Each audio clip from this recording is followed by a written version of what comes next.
Ano ang isang dahilan kung bakit ayaw niyong magtrabaho? Inefficiency. Ano yung pinakaunang ad na susulpot sa feed nyo? Terrarium? Terrarium.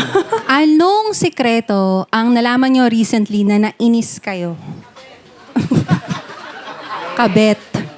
From this side naman of our audience, if you were to date or if you are dating, anong zodiac sign ang iiwasan ninyo? Bakit Gemini? Gemini, dalawang personality. Sa office ko, you really can see yung mga katrabaho ko ang inefficiency. In fact, they don't wanna keep me inside the loop. Tinanggal nila ako sa Viber group. Bakit nyo ako tinanggal dito? Kailangan ko malaman sinasabi nyo. Please put me in the group. Can you put me back? Kasi ayoko tingnan ang app na Slack. Nakakita ko sa aking feed, magtatanim ka daw ng isang seed. Ilalagay mo yon sa baso, pero maliit na halaman ay ito. Didiligan ko araw-araw, tapos lalagyan ko pa ng matinding ilaw. Tapos maliit lang ang bunga. Ano ko?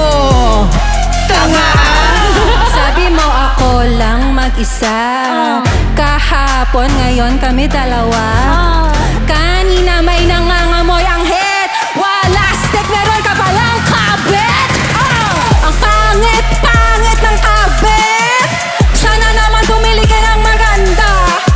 Nakakahiya naman sa akin. Baka naman pumunta ka na lang dyan sa Menjola.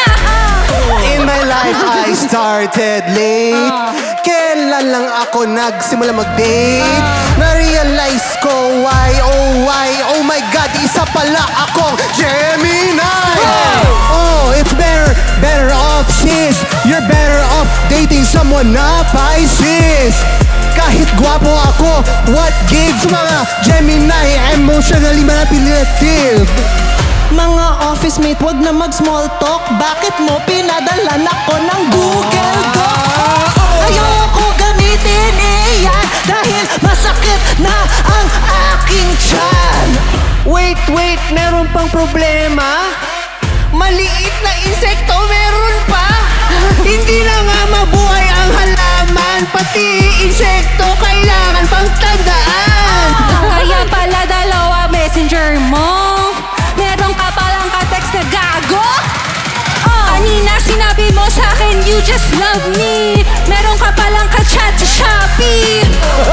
Meron ba kaming saving grace? Mga Gemini, alam natin ay two-face. Tayo na mag-date ng Aries. Nako, ikaw ay makikis. This is such a fail dahil meeting na ito, it could have been an email. Kailangan pang matinding ilawan, kailangan din takpan.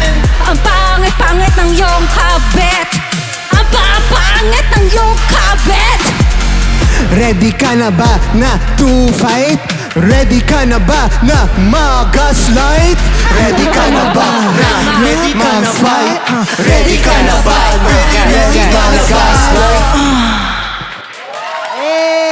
Ang stress. There you have it! Ang dami ko palang alam sa terrarium. Oo, dami mong alam sa terrarium.